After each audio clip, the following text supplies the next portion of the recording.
दोस्तों, आज बहुत ही खुशी की बात है जो हम डायमंड बन के इस स्टेज पे डायमंड का ट्रॉफी लिए हैं। एक महिला के लिए ये बहुत ही गर्व की बात है ना? क्योंकि एक महिला को घर से निकलना बड़ा ही मुश्किल होता है ना? वो भी एक छोटा सा डिस्ट्रिक्ट, दिल्ली मुंबई का तो अलग बात है, छोटा सा डिस्ट्रिक्ट और गांव राजधनवार, बड़ा ही मुश्किल होता था।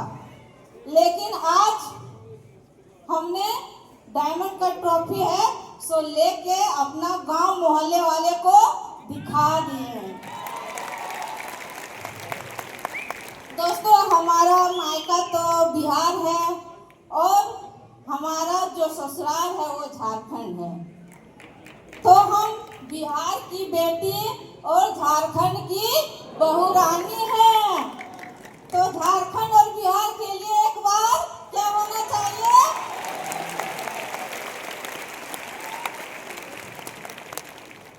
लेकिन ये जो आज डायमंड का प्रमोशन हमें मिले, आज जो ये हमारा ड्रीम पूरा हुआ, वो हो पाया तो हमारे जो सामने तीनों त्रिदेव बैठे हैं उन्हीं के वजह से।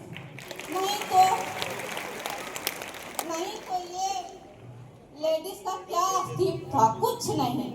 एक घर में हाउसवाइफ थे, अपने बाल बच्चे को संभालते थे और अपना सास ससुर का सेवा करना, अपना रिश्तेदारों का सेवा करना, यही मेरा ये था, ठिकाना था और कुछ नहीं। लेकिन जब लोग क्वारंटाइन के समय, जब लोग गांव से बाहर नहीं निकल रहे थे, शहर से लोग अपने गांव जा रहे थे और सारा मतलब क्या होता, आमदनी का सारा स्रोत रुका हुआ था, उस समय हमारे तीनों जो त्रिदेव थे, जिन्हें हम आज भी ब्रह्मा विष्णु महेश के नाम से जाने जाते हैं, यहाँ तक कि मेरे घर में इन तीनों का पूजा भी होता है, हमारे बच्चे इनका आरती भी करते हैं। तो ये त्रिदेव जो हैं, इन्होंने इतना अच्छा सोचे कि कहाँ लोग इधर उधर भटकेंगे, और इन्होंने इतनी अच्छी कंपनी का उद्घाटन किया, जन्म दिया, जिनका नाम है रूट प्योर। और वो रूट प्योर से एक अबला नारी आज डायमंड बन चुकी है। तो सर का जितना भी तारीफ करें, जितना भी नाम ले, वो बहुत कम है, बहुत कम है। मेरे मुंह से तो इनका तारीफ करना बहुत ही कम है। तो सर, आपने जो ये काम किए, ये एक अबला नारी को करोड़पति बना दिया। करोड़पति तो बहुत होते हैं, है ना? करोड़पति तो बहुत होते हैं, लेकिन करोड़पत्नी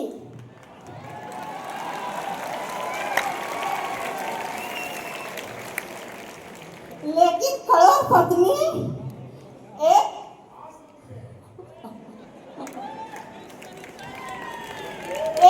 सरिता चौधरी है। और जो हमारा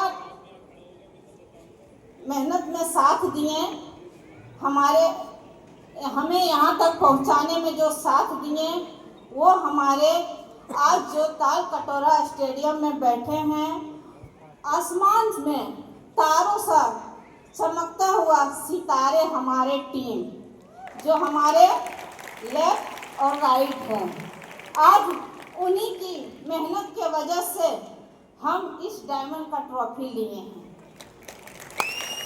तो हमारे दोनों लेफ्ट और राइट टीम के लिए एक बार शानदार ताली तो होनी चाहिए। आज हमारे टीम में इतना ही मेहनती लीडर हैं, इतना ही धुंधार लीडर हैं, जो दिन रात मेहनत करते हैं, जिनका मैं कुछ नाम लेना चाहती हूँ, जिसमें है हमारे प्रदीप सिंह यादव, हमारे मजहर खान, हमारे मिथिलेश जी, हमारे संतोष जी, हमारे विकास सिंह और हमारे गुड्डू जी और हमारे मेहराब जी और बहुत सारे लोग हैं जिनका नाम हमें उतना याद नहीं है। यहाँ बहुत लोग उपस्थित है। ऐसे ऐसे हमारे टीम में मेहनती लीडर हैं जिन्होंने आज हमें इस मुकाम तक पहुँचा दिए हैं। तो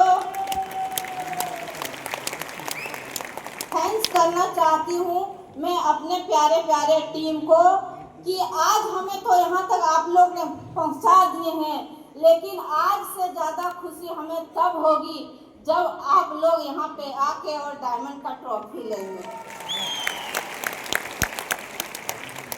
है ना। तो आप लोग अभी जितना मेहनत कर रहे हैं उससे थोड़ा मेहनत और ज़्यादा करें और मेरा सीना गर्व से ऊंचा कर दे, अपने अपने डायमंड का ट्रॉफी इस ताल कटोरा स्टेडियम में दिखा दे। और सबसे बड़ी जिनका हाथ है हमारे यहाँ तक सफर पूरा करने में, वो हमारे गुरुजी हैं। समझ गए होंगे गुरुजी कौन है सो। और हमारे सब कुछ है, वो हमारे गुरुजी हैं, हमारे पतिदेव हैं, जो भी है सारा किस्मत वही है। तो उनका हाथ जो है सबसे बड़ा है, क्योंकि वो कभी हमको अपने से अलग नहीं समझे, कभी भी वो हमको अपने से कम नहीं समझे।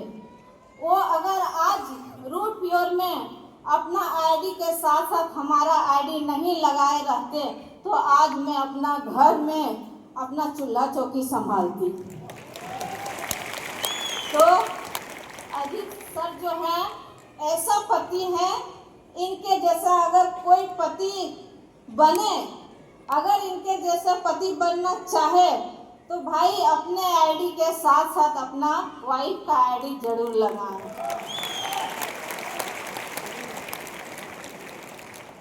तभी करोड़पति के साथ साथ 1 करोड़ पत्नी भी होगी, ओनली नहीं।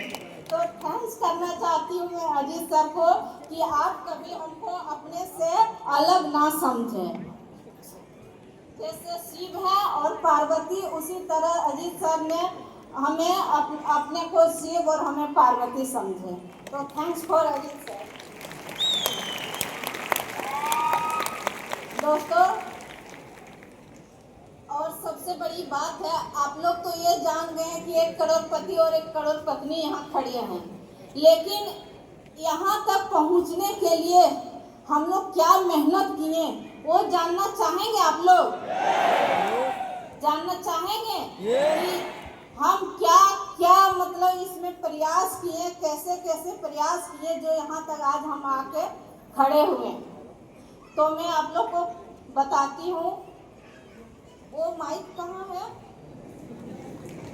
अच्छा चलिए।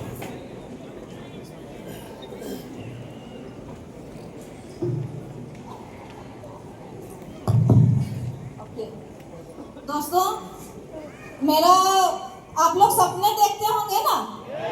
सपने तो सभी देखते हैं। तो मैंने भी सपना देखा था शादी से पहले।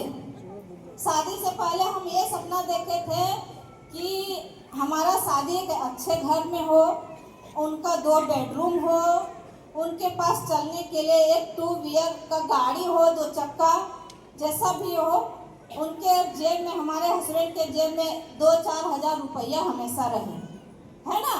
तो हमने भी सपना देखे थे।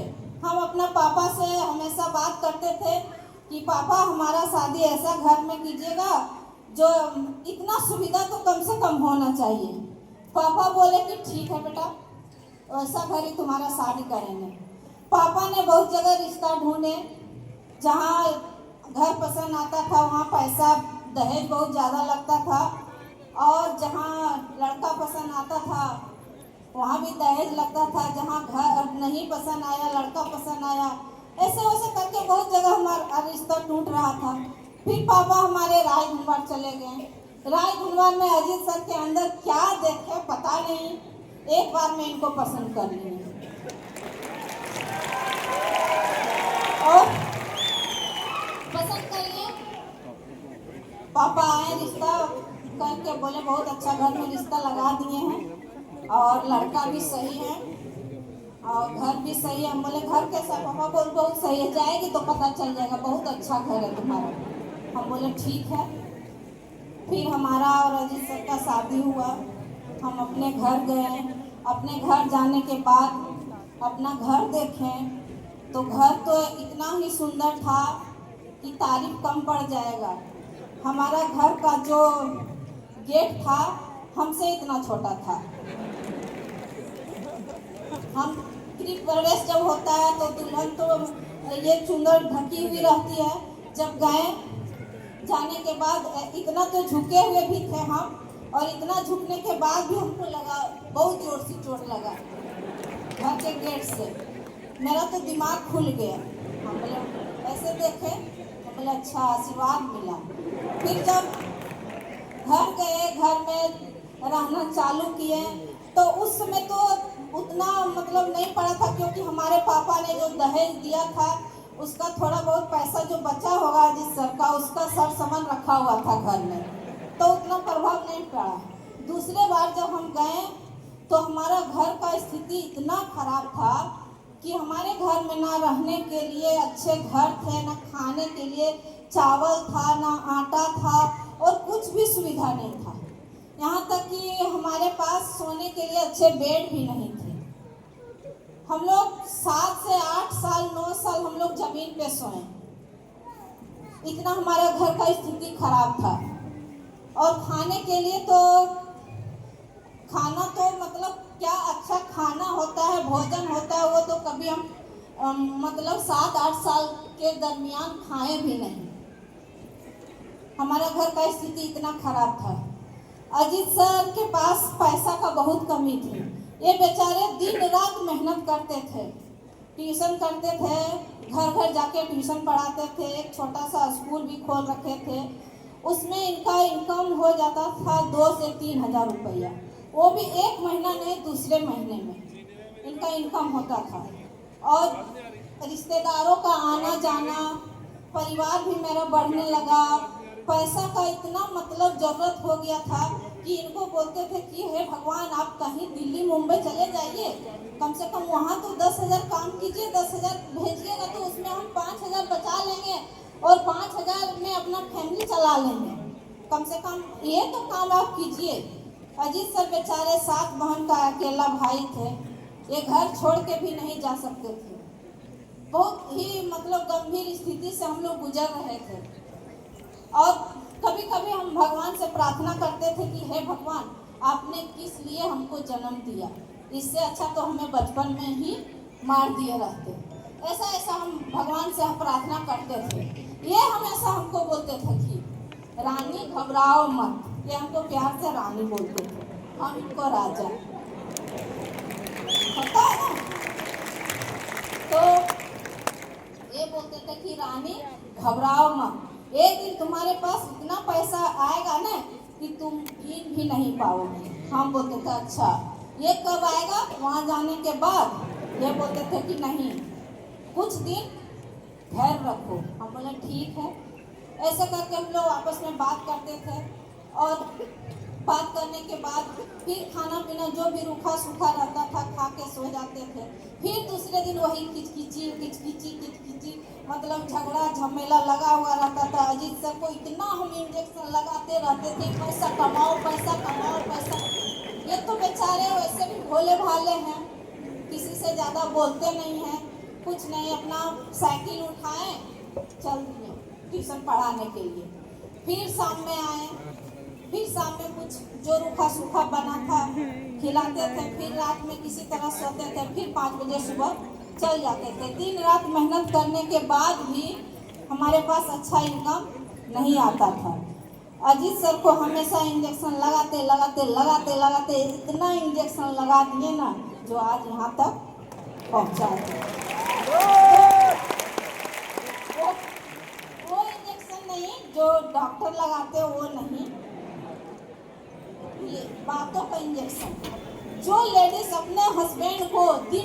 बातों का इंजेक्शन लगा रही है और उनका हस्बैंड बुरा नहीं मान रहे हैं, वही व्यक्ति एक दिन डायमंड बनेंगे और वाइफ को डायमंड बनाएंगे। चलने के लिए तो 2 व्हीलर का सपना था, कहीं तो जाना आना था नहीं। कभी कभी 6 महीना साल भर में बोलते थे कि ये राजा थोड़ा मायके तो घुमा के ले आइए। ये बोलते थे 500 है जेब में, हम बोलते थे हाँ बचा के रखें। बोलते चलो। जब 7-8 साल के बाद जब हमारा बड़ा बेटा जन्म लिया तो सर ने 2000 में एक स्कूटर खरीदे और वो स्कूटर ऐसा स्कूटर था ना जो आप अगर दिल्ली का लाल किला में स्टार्ट मारिएगा ना तब ताल कटोरा में सुनाई देगा, ऐसा स्कूटर था। हम लोग जाते थे, सर आगे बैठ जाते थे, हम बैठ जाते थे, हमारे बच्चे बैठ जाते थे और बैठने के बाद जब चलते थे ना तो रास्ते में 60 किलो का अंतर है हमारा मायके और ससुराल। तो 60 किलो के अंदर में वो स्कूटर 10 बार रुकता था, 10 बार रुकता था वो स्कूटर, ऐसा स्कूटर था। 10 बार, अरे सर थोड़ा तो टाइम दीजिए, डायमंड बने हैं। 10 बार रुकता था स्कूटर और किसी तरह अपना मायके जाते थे। और मायके जब रोड पे ही रहते थे तो रोड पे रहते थे, सब लोग बाहर निकल जाते थे देखने के लिए कि देखो देखो देखो सरिता आई थी, देखो आई है, देखो कैसे आ जाती है, 4 बच्चों को लेके कैसे आ जाती है। हम बोलते थे हैबिट है, सब आ जाएगी क्या, सबका इतना हिम्मत है क्या कि एक बच्चे को आगे बैठा लेगी, फिर पापा गाड़ी चलाएंगे, फिर एक बच्चे को बीच में रखेगी, 2 बेटा को जान पे लेके सब आ जाएगी, सबका इतना हिम्मत है। ये सब एक्सपीरियंस होना चाहिए, मेरे अंदर एक्सपीरियंस। हम ये नहीं बताते थे कि हमको इतना तकलीफ है, इतना मतलब दुख दर्द झेल के गाड़ी का सपना था, गाड़ी स्कूटर था। रूट प्योर में आने के बाद गाड़ी, और एक बात तो भूल गए, जब बगल से जब हम जाते थे मायके तो जब बगल से जब गाड़ी गुजरता था 4 व्हीलर और 4 व्हीलर में देखते थे वाइफ बगल में बैठी है, हस्बैंड गाड़ी ड्राइव कर रहे हैं, 2 बच्चे पीछे खेल रहे हैं, तब इनको बोलते थे हे भगवान उसका 2 सीट तो खाली है, कम से कम वैसा भी जिंदगी मेरा आता। ये बोलते थे आएगा, तुम घबराओ मत, तेरा जिंदगी ऐसा आएगा कि तेरा मोहल्ला और तेरा फ्रेंड में किसी का जिंदगी नहीं रहेगा। हम हमेशा बोलते थे कि वहाँ जाने के बाद ही होगा, ये बोलते थे घबराओ नहीं, सब्र का फल बहुत मीठा होता है। और हम डायरेक्ट सेलिंग में आए और डायरेक्ट सेलिंग में आने के बाद हमारा जो जिंदगी बदला ना, ऐसा बदल गया कि हमारे पास गाड़ी नहीं था तो गाड़ी का लाइन लगा हुआ है, रुक के बैठिए, गाड़ी नहीं था, गाड़ी का